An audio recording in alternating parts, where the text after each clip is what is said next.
Halo guys, welcome back to Homebody Channel. Nah, kali ini aku akan ngebahas alur sebuah buku yang judulnya tada, Kasus Pembunuhan Honjin karya Seishi Yokomizo. Nah, jadi novel ini tuh pertama kali terbit sebagai serial di majalah Houseki di Jepang ya, di bulan April sampai bulan Desember tahun 1946. Ya, jadi memang novel ini tuh merupakan novel misteri klasik ya, misteri klasik Jepang, dan ini tuh udah diterjemahkan ke dalam berbagai bahasa. Yang bahasa Indonesianya ini diterjemahkan oleh Gramedia Pustaka Utama di tahun 2024. Nah, dalam novel ini yang versi bahasa Indonesianya itu dia terdiri dari 3 cerita. Yang pertama, kasus pembunuhan Honjin yang menjadi judul dari novel ini juga.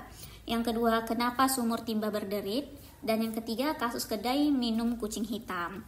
Jadi ketiga cerita ini tuh stand alone, tapi ketiganya merupakan serial detektif Kindaichi gitu ya.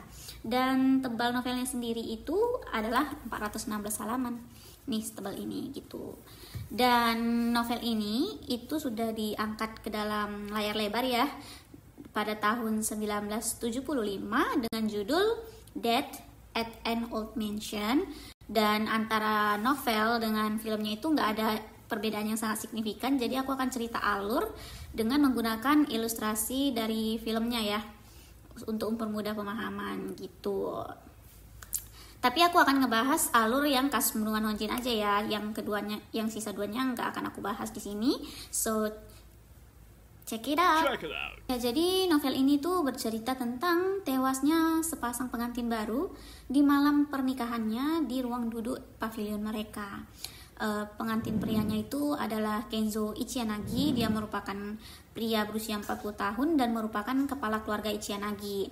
Dan keluarga Ichiyanagi ini sendiri merupakan keluarga paling kaya di daerah itu dan sekitarnya ya pada saat itu. Dan mereka itu sudah turun-temurun mengelola Honjin. Jadi Honjin ini adalah tempat penginapan untuk kelas atas. Jadi kalau kaum kelas bawah itu nggak boleh nginep di situ gitu.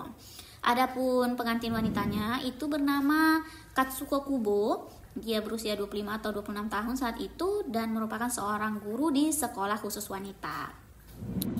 Nah, yang uniknya dari keluarga Ichiyanagi ini adalah mereka memiliki tradisi di mana apabila ada wanita yang menikahi kepala keluarga, dia itu harus memainkan koto di saat upacara pernikahannya berlangsung.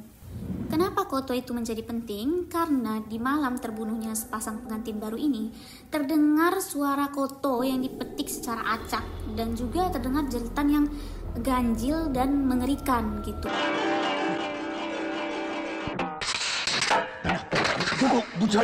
Tambah lagi nih, tersangkanya adalah seorang pria yang memang beberapa hari sebelumnya itu muncul di daerah itu dan hanya memiliki 3 jari. 3 jari ini yang bisa digunakan untuk memainkan koto. Jadi seolah-olah semua ini terhubung dengan koto itu gitu. Nah, yang menariknya lagi, pada saat terjadinya pembunuhan, turun salju yang sangat lebat sehingga ketika orang-orang mendatangi TKP pembunuhan itu tidak ada jejak kaki sama sekali dan pintu TKP itu terkunci dari dalam. Iya benar, jadi ini adalah kasus pembunuhan di dalam ruang tertutup dan denah TKP itu adalah seperti ini. Seperti yang tergambar dalam novelnya seperti ini. Karena para polisi ini mengalami kebuntuan dalam memecahkan kasus ini, akhirnya paman si pengantin wanita ini yang saat itu sedang menginap di kediaman Ichiyanagi itu ya, menghubungi si detektif Kindaichi. Dan ternyata melalui novel ini juga kita bisa tahu ya bahwa latar belakang si Kindaichi itu gimana dan bagaimana pamannya si pengantin ini memiliki hubungan yang sangat erat dengan si detektif Kindaichi. Akhirnya dipanggillah si detektif Kindaichi untuk melakukan penyelidikan. Nah, ketika penyelidikan berlangsung, muncullah korban baru. Korbannya adalah si Saburo. Dia merupakan anak lelaki ketiga di keluarga Ichiyanagi. Dan si Saburo berusaha dibunuh di tempat yang sama dengan metode yang sama pula gitu. Nah, mulai dari sini akan ada spoiler. Jadi kalau misalnya kalian nggak mau lihat spoilernya, nggak mau teracun dengan spoilernya, kalian bisa skip bagian ini gitu ya. Ya, jadi yang menjadi salah satu tantanganku ya dalam membaca novel ini, novel pembunuhan di dalam ruang tertutup ini, adalah memahami gimana sih metode pembunuhannya gitu.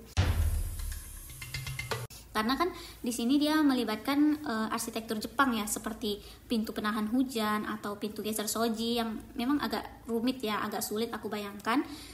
Ini sama sih, kayak aku pernah baca juga novel misteri yang judulnya Pembunuhan di Rumah Miring. Itu dia juga melibatkan arsitektur Jepang gitu. Jadi itu pun aku kurang bisa menggambarkan gitu. Itu sih salah satu tantangan dalam membaca novel ini gitu. Nah, namun dengan nonton filmnya, aku bisa dapat sedikit gambaran lah metode pembunuhannya itu gimana. Jadi metode pembunuhannya itu seperti ini ya.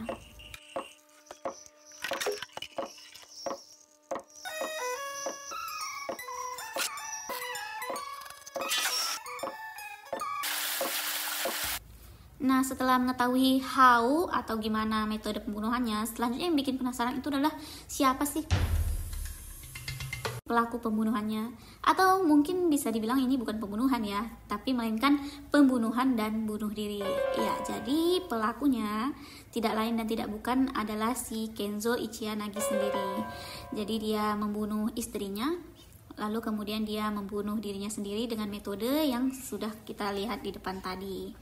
Namun yang membuat kita nggak percaya juga adalah keterlibatan si Saburo di dalam kasus ini gitu. Jadi si Saburo ini sebenarnya adalah fans detektif ya, fans cerita misteri.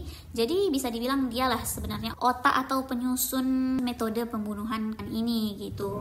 Jadi waktu si Kenzo membuat skenario pembunuhan, dia kepergok gitulah sama si Saburo.